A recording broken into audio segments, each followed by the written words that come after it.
Que alegria estar aqui com vocês mais uma vez no nosso podcast Pode Crer, pela Rede Super de televisão e também pelo YouTube da Rede Super de televisão. Você que nos assiste de vários lugares do Brasil, manda aí a sua mensagem, escreve aí de que cidade que você está assistindo a Rede Super neste momento. Eu sou o Fábio Lacerda, vou ficar os próximos minutos com você, mas você não vai ficar sozinho comigo não, porque nós temos uma companhia hoje muito, mas muito especial.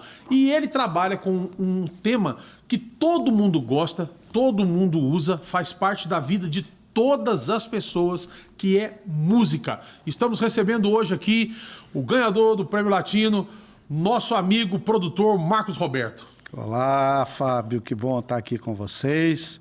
Eu não sei se eu chamo de Fábio ou de Pastor Fábio, né? Eu fico assim meio sem saber. Você me chama de Fabinho. Ai, tá bom, que prazer, que honra poder estar aqui com você. É tão gostoso, sempre entrevistar as pessoas aqui, mas entrevistar um amigo que a gente conhece a história e sabe, né, de tudo que passou e de tudo que já fez, é maravilhoso, é maravilhoso. Graças a Deus, e né? E eu sei da sua história como produtor musical, e música é uma coisa que faz parte da vida de todo mundo. Não tem como uma pessoa agora me assistindo falar assim, eu vou desligar porque não me interessa esse assunto. Cara, você chega de manhã, você liga o rádio, é música. Hoje o que domina as redes sociais é música. É música, não tem jeito. Né? Eu lembro quando o Instagram era só foto, não tinha nada. Depois passou vídeo. Agora aí eles já tiveram que colocar música também. Eles falam, inclusive, né, a música ela faz parte da categoria de... me fugiu a palavra aqui agora. Faz parte do contexto de economia criativa hoje, né? Tudo hoje que envolve artes, né? Que não tem a ver com aquilo que você toca, com aquilo que você é um produto que você pega, né? Eles chamam de economia criativa hoje. E nós estamos inseridos nesse contexto aí da economia criativa, né? Economia criativa. Vivendo um tempo diferente, né? Um tempo hoje onde a música foi transformada, né? Todo o processo de consumo, né, até mesmo de execução de música, tudo isso mudou tanto, é tão diferente. Eu sou da época, não posso contar isso muito alto, não. Sim.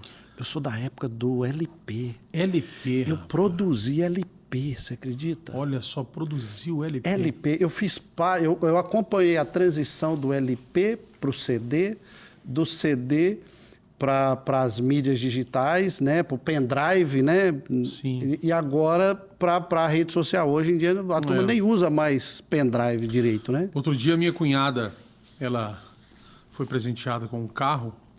Apesar dela ser nova, ela é meio lesadinha, sabe? A Gabi Menotti, minha cunhada. Não fala isso da minha amiga Gabi, não. E ela me ligou, queria saber, falou assim, Fábio, porque ela ama música, ama. E ela tinha uma caixa, um box de CD. E ela me ligou e falou assim, ô Fábio, você que conhece mais de carro assim, aonde que é o CD aqui desse carro? Eu falei, querida, deixa eu te contar uma coisa. Você guarda de presente essa caixa sua agora. Não, mas não, como assim? Como um carro novo não tem o lugar de pôr CD? Eu falei, não, acabou. Agora é conectado com o seu telefone, é o que tiver no seu telefone. Ela achou um absurdo, ficou indignada. Ficou chateada. Eu sou da época que a gente juntava capa de CD. Né, principalmente, eu sempre gostei muito de ler ficha técnica. Ler ficha técnica, li demais Você também. Tá doido. Nos discos de vinil? Nossa, Deus, pra mim era a coisa mais gostosa do mundo era colocar um CD ou colocar um vinil ainda, né? Sim.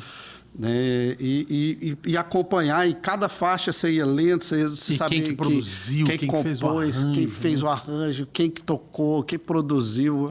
Isso é processo, fantástico. Né? Hoje ficou diferente, né? Isso não se perdeu, né? Não, mas ficou diferente. Até porque assim, música é música, né?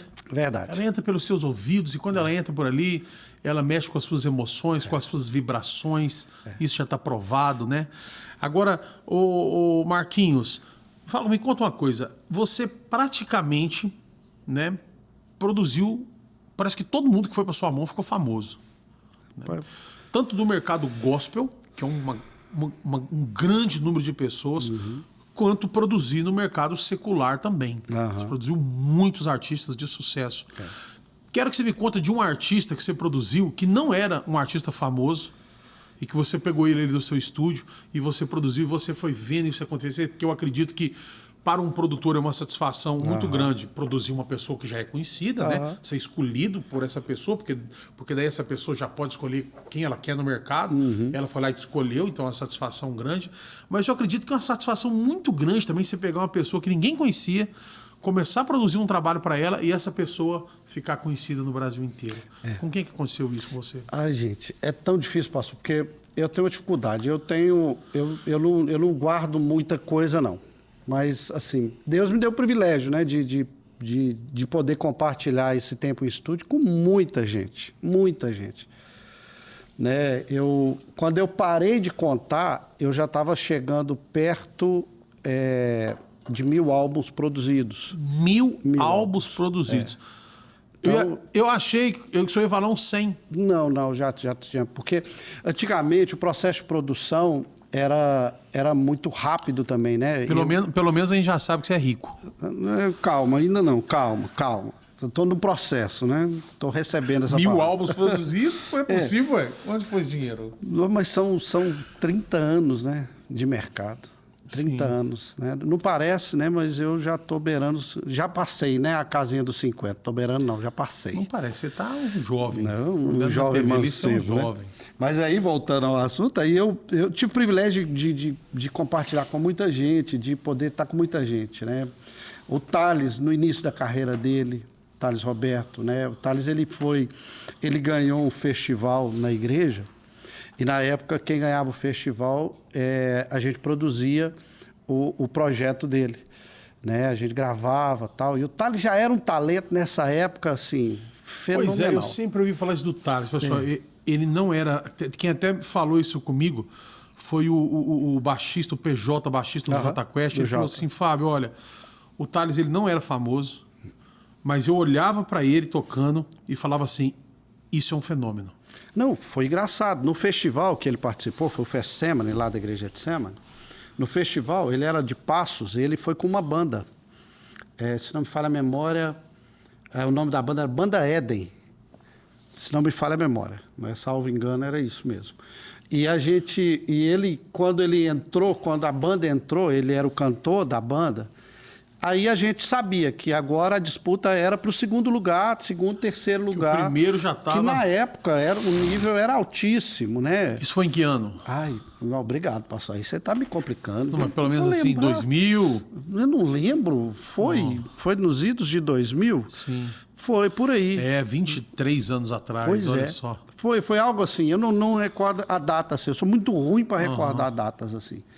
Eu recordo fatos que marcaram, mas às vezes eu fico meio perdido no tempo.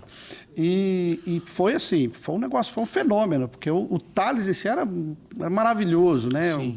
A performance, e ele chegou inovando tudo na época, né? Enquanto todo mundo chegava com aquelas canções mais lentas, né? Ele já chegou daquele jeito dele, todo diferente. Foi fantástico. Então a disputa era do segundo lugar. Sim. E eu lembro do Thales. Quem mais? O Eli, no início da carreira também, nós tivemos um tempo juntos, né? Hoje, muito mais. Né? A Nívia.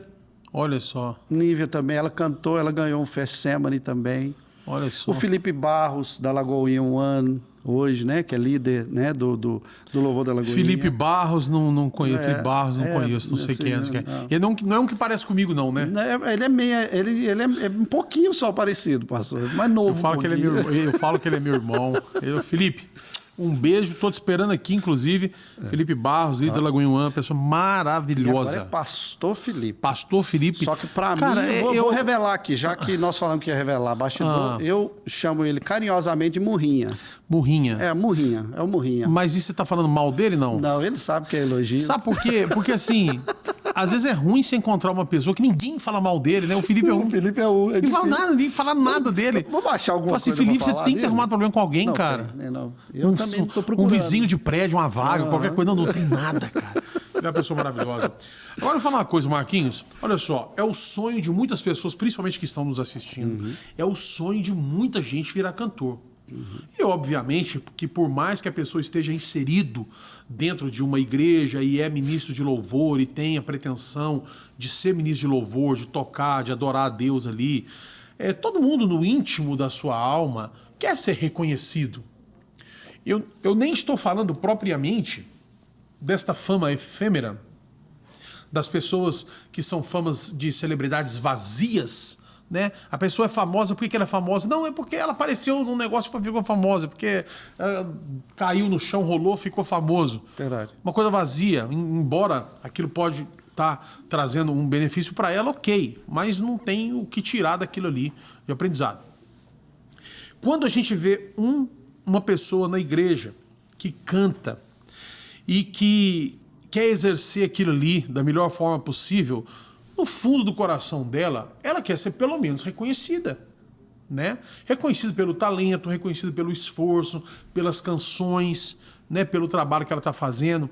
Existe, pastor, algum crivo que você, como produtor, usa para identificar uma pessoa? Você consegue fazer isso ou você acha que isso não existe, o que eu vou te perguntar? Que é olhar para uma pessoa cantando e falar assim, olha, cara, não dá para falar quem vai fazer sucesso ou não, mas esse aí não nasceu pro negócio.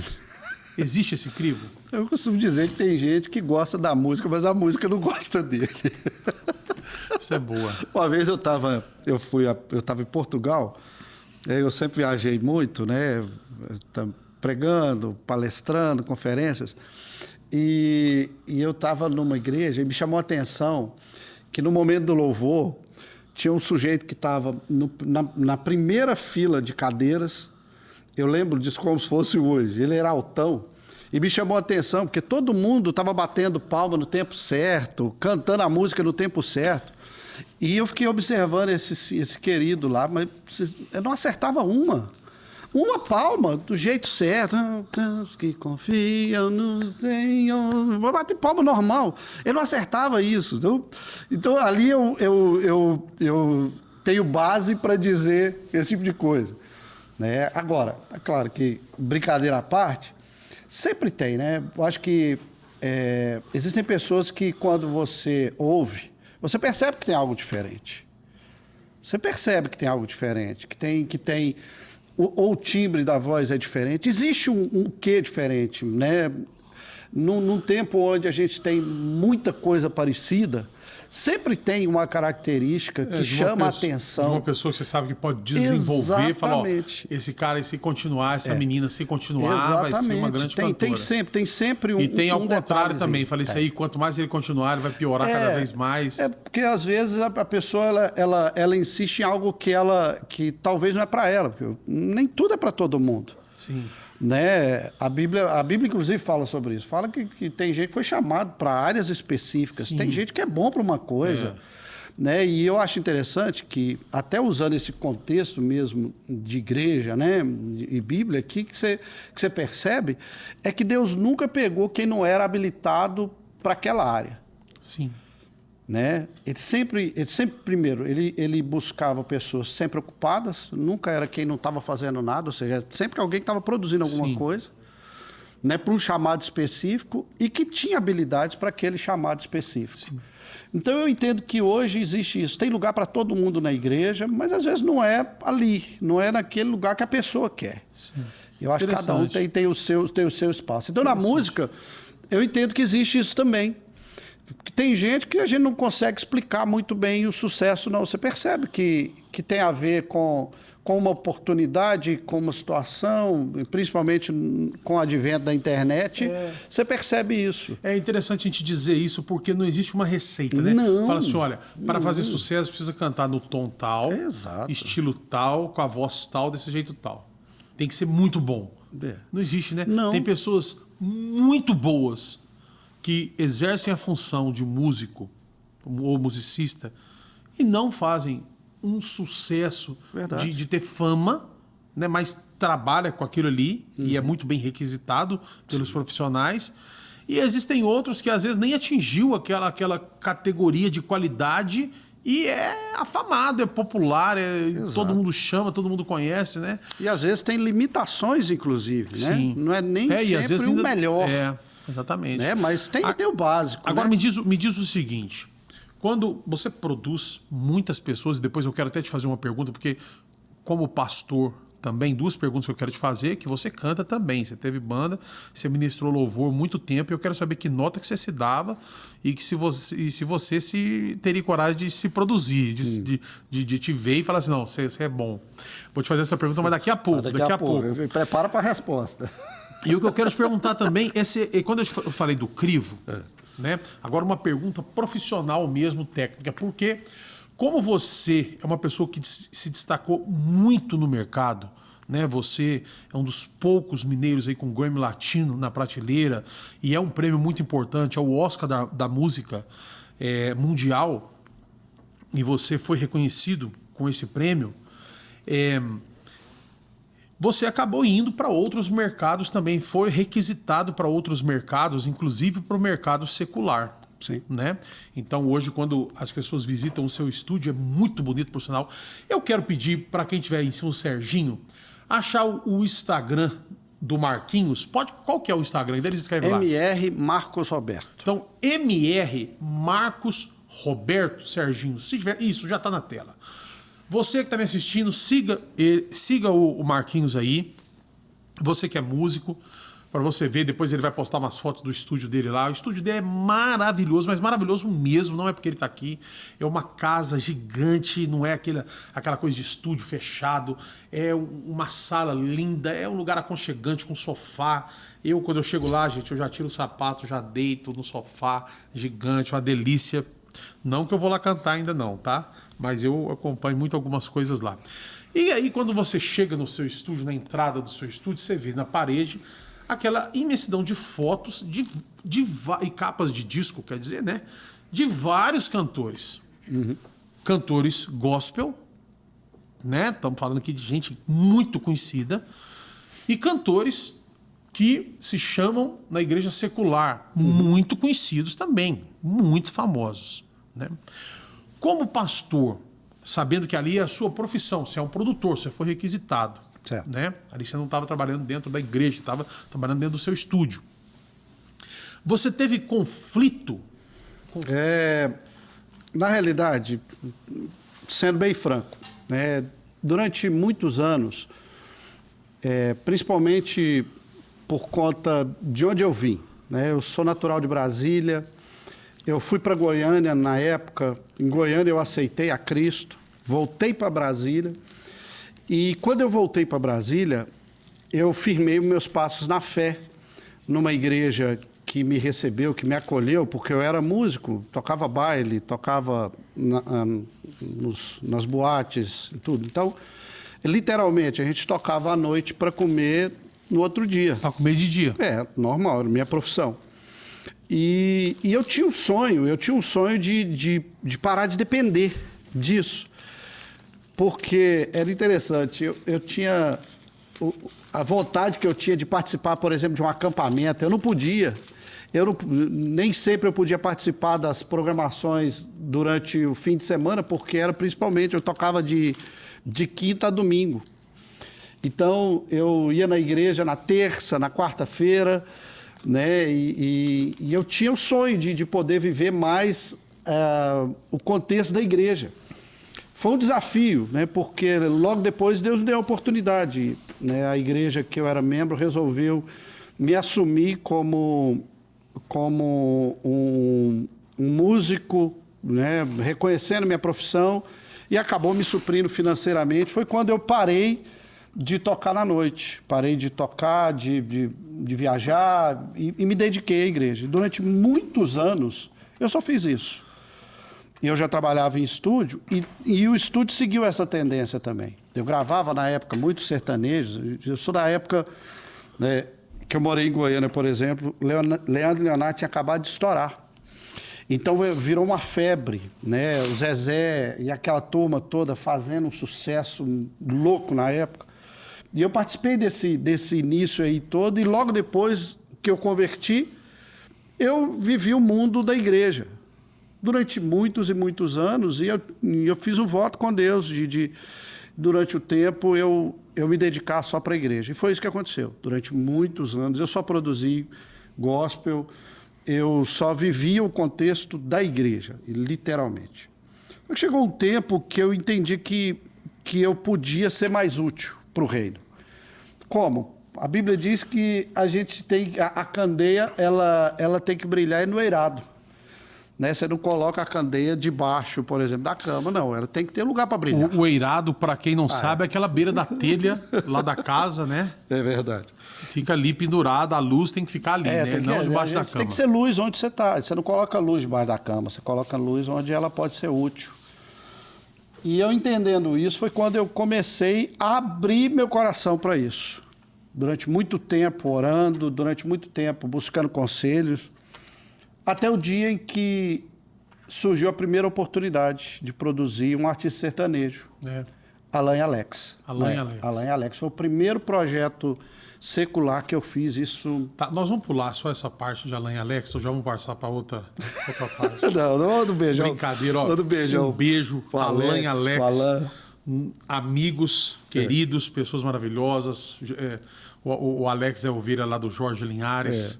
Né? Meu pastor também. Pastor seu também. Um beijo também, Jorge Linhares. O Jorge Linhares, quando eu vou lá, toda vez que eu vou lá, ele fala assim: o Fábio é da nossa igreja aqui. Pastor aqui. Eu amo esse pastor. E ama o Alex também, o Alan, todos dois pessoas maravilhosas. Então foi a primeira oportunidade que eu tive, foi com o Alan e Alex. Foi com o Alan e Alex. Inclusive, na época, né, os Menotti estavam gravando. Logo, um pouco depois, eu comecei a trabalhar no estúdio do Skank. Sim. Por conta do Alan e Alex. Que chamava alguma coisa de ferro? Chamava Minério de Ferro. Minério de Ferro. Não, Minério de Ferro não. Minério de Ferro era do Jota, que eu também trabalhei no estúdio do Jota. Mas o do Skank era Máquina. Estúdio Máquina. Isso. Aí eu comecei a ter muitos horários lá no Estúdio Máquina, e aí comecei a fazer Alan e Alex. E foi um tempo diferente, foi onde eu migrei, literalmente, né? O conceito, porque era só dentro da igreja. Foi um tempo de muita pesquisa. Né? Eu tive a oportunidade de trabalhar com gente muito boa. Romário Rodrigues, que hoje é produtor do Eduardo também. Sim. Né? O Romário foi uma pessoa muito importante para mim nesse processo. Né? Porque mesmo tendo experiência em estúdio, estando em estúdio muito tempo, aquilo era relativamente novo para mim. Foi um desafio que eu aceitei e acabou dando muito certo. E a partir dali, então, eu comecei a fazer mais e mais projetos, foram aparecendo mais projetos sertanejos, principalmente porque não é só pelo gosto, né? Eu costumo dizer que o produtor musical ele não pode ter muito gosto, porque senão ele vai ser seletivo naquilo que ele produz. Sim. Né? Mas eu sou desse contexto. Meu pai é goiano, minha mãe é goiana, sou brasiliense. Né? Eles dizem que brasiliense invadiu Goiás. É verdade. Então, toda essa influência, a influência na época que eu vivi em Goiânia e tudo isso, né, me levou para muito para esse lado, né? E aí, mais próximo. quem, assim, de conhecido, depois do Alan e Alex, quem que o senhor produziu? Eu queria que o senhor desse uma metralhada de nomes aí. Então, vamos lá. Né? Eu produzi...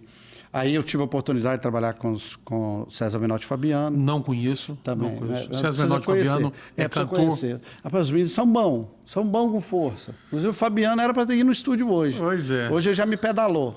É que o pessoal fica perguntando aí. Ele. Fica, às vezes, até mandando mensagem no YouTube, né? Falando, nossa, mas parece demais o César Menotti, esse apresentador aí. O César Menotti converteu, converteu. Os que ele é convertido e batizado, graças a Deus, todos dois, servos na Lagoinha, de servos de Jesus. Mas é porque são meus irmãos, gente. Então são meus irmãos, por isso que parece comigo. Aí o senhor produziu o César Menotti também, essa época Fabiano, eu lembro né? muito. Que aí a gente começou a trabalhar junto. Aí começamos também... Na pandemia, eu tive a oportunidade de trabalhar com o Eduardo Costa também. No início da pandemia, nós começamos mas você está falando de muita gente conhecida, porque o Eduardo Costa, ele morou lá em casa. É verdade. Né, antes da fama. Né? A gente era muito pobre, muito pobre. O Eduardo, imagina só, nós éramos muito pobres, morávamos ali no final da Pedro II. Mas quando eu estou falando de pobreza, gente, eu estou falando assim, a gente morava em 3 cômodos. 3 cômodos. O Eduardo morava de favor com a gente. Né? E você imagina ele, magro, eu era magro. Nós dormíamos na mesma cama, assim, de valete. Quanta coisa, né? A vida verdade, passa, né? O tempo Olha passa, só, né? Então daí depois o senhor produziu o Eduardo Costa também. Aí Eduardo, e aí vários outros artistas, né? Que nesse ínter, você faz uma música aqui, né, principalmente por conta das gravadoras, né? Aí a gente tem a oportunidade, aí Felipe Araújo, aí veio Gabriela Gomes, aí se for lembrar, é muita gente. Sim, muita gente. O último Grammy que o senhor ganhou, me lembro o dia que o senhor ganhou, que coincidentemente estava no seu estúdio, chegou a notícia o senhor estava trabalhando, o senhor não foi.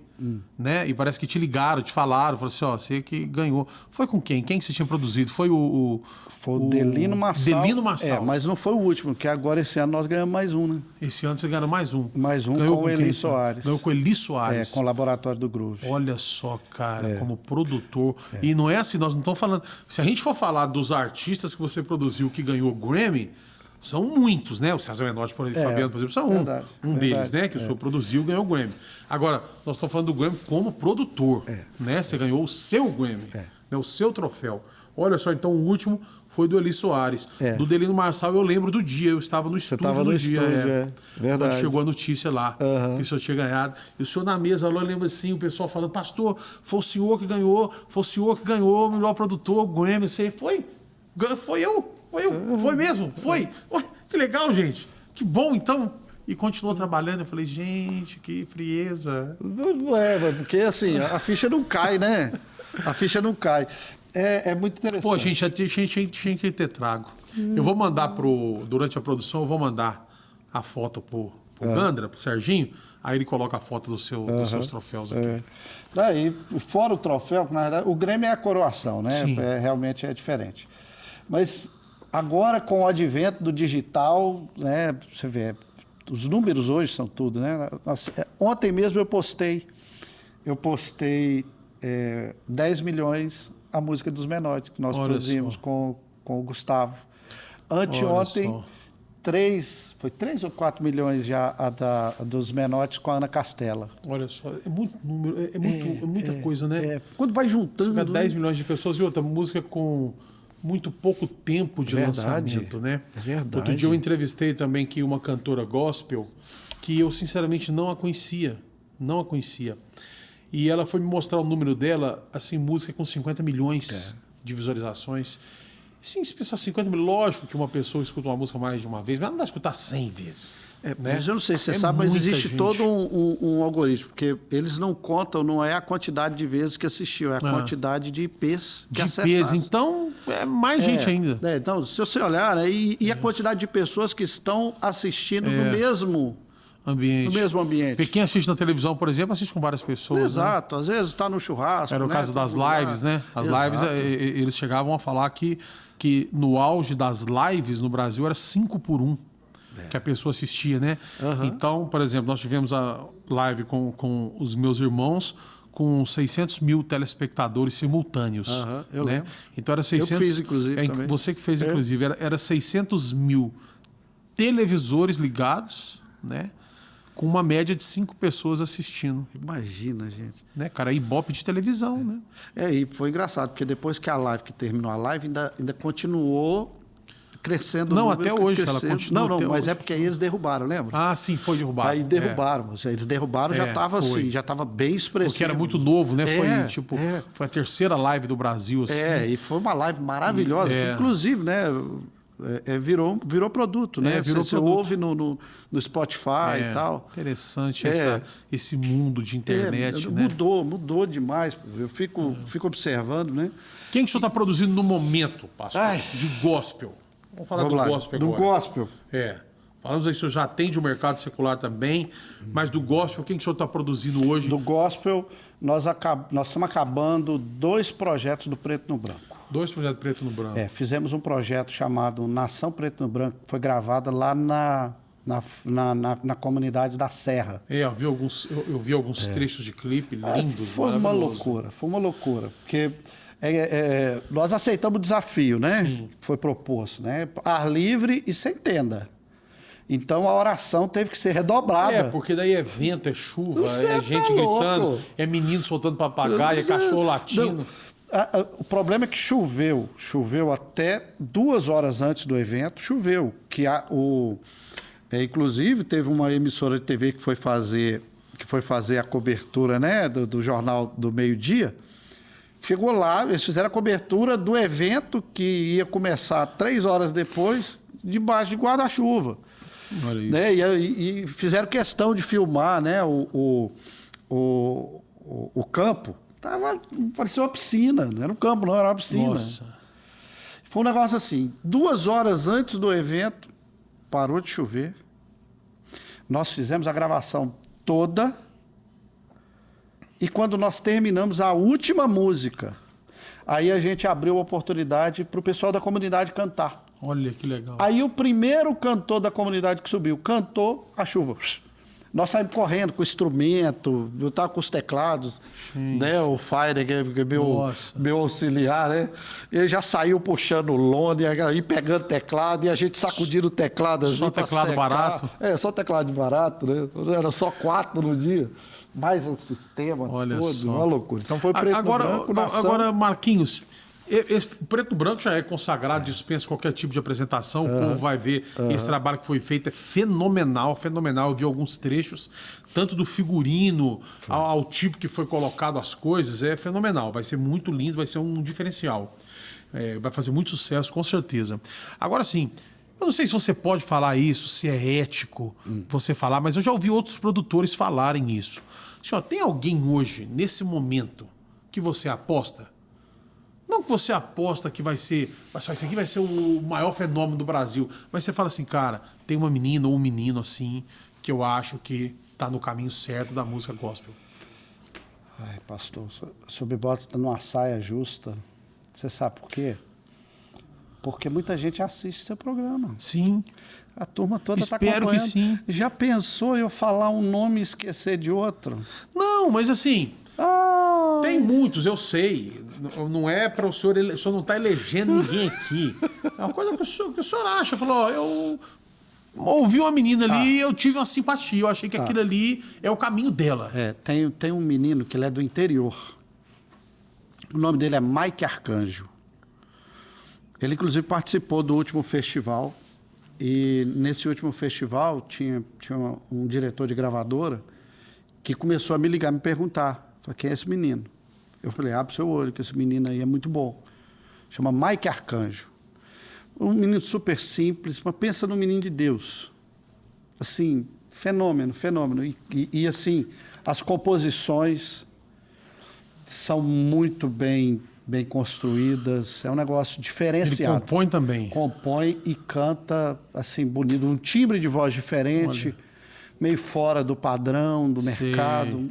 Realmente diferenciado. E o senhor que está produzindo? Produzi, já acabei de produzir. Acabou de produzir. Miguel Arcanjo. Não, Mike Arcanjo. Mike Arcanjo. Então, em breve também o senhor já organiza para a gente trazê-lo aqui, lançar o produto dele, mostrar o clipe dele aqui. Sim. Inclusive, essa semana ele me chamou porque ele vai gravar o conteúdo de clipe agora, né? Nós fizemos toda a parte musical, mas está muito lindo o projeto dele. Serginho, quando estiver pronto o clipe dele, Serginho, Mike Arcanjo, vamos ter a honra de trazê-lo aqui, mostrar o clipe dele, bater um papo com ele, esse início de carreira é legal as pessoas contarem. Agora eu quero, daqui a pouco nós já vamos encerrar, infelizmente, que o papo está muito bom, quando é bom passa rápido. É verdade. Perguntar para o senhor o seguinte, o senhor canta também, cantou a vida inteira. Lá vem. Você continua cantando, você parou de cantar e você se produziria? Eu sei que você se produziu, lógico, a vida inteira, mas eu digo assim, você olhando no espelho, você falava assim, cara, você não é ruim não, você é bom. Você acredita que eu não produzi o meu projeto? Eu não produzi. Quem produziu foi um amigo que já partiu, né? Celson Ramos. Olha, mas isso é o quê? Mais uma coisa... Celson. É mais ou menos igual o cabeleireiro não cortar o próprio cabelo? É mais ou menos isso, né? A gente sabia o que queria, né? Na época, né? A gente tinha uma direção. Mas não, a música que andou na realidade, na época, a música que foi a mais tocada, eu não sei se a turma vai lembrar, né? Celebre ao rei, exalte ao rei, move o céu com sua adoração. Que isso, cara? Essa música é sua? Ela é composição do Ronaldo André. Eu tô olhando aqui para ver se tá no meu script aqui essa música. Não tá. Não tá escrito aqui, não escreveram. Essa música é composição de quem? Do Ronaldo André. E foi sua banda que gravou? Foi o Ministério da época. Mas isso aí toca até hoje. Até hoje. Quarta-feira lá toca essa música. E foi por causa da gente, na época. Assim, uns negócios que a gente não percebe. Eu sou muito simples, né? Você me conhece um pouco mais, sabe? Eu não sou um cara que fica deslumbrado com nada. Claro. Mas eu percebi que essa música tinha andado um pouco mais quando eu fui fazer uma turnê na Europa com a banda. Aí eu fui para um congresso de jovens, eu fiz 2 congressos de jovens muito grandes na Europa, um em Karlsburg ali, né, divisa de Luxemburgo com Bélgica, ali naquela meiuca. Um congresso de jovens europeus. Então, tinha jovens de todos os países. Eu cantei essa música lá, na época nós traduzimos ela para o francês, essa música virou a música do congresso. Né? Célèbre le roi. Olha só. Eu não lembro mais como é que canta. Não canta assim em francês aí, não? Não vou lembrar, não. Vou lembrar, não. Olha, você lembra.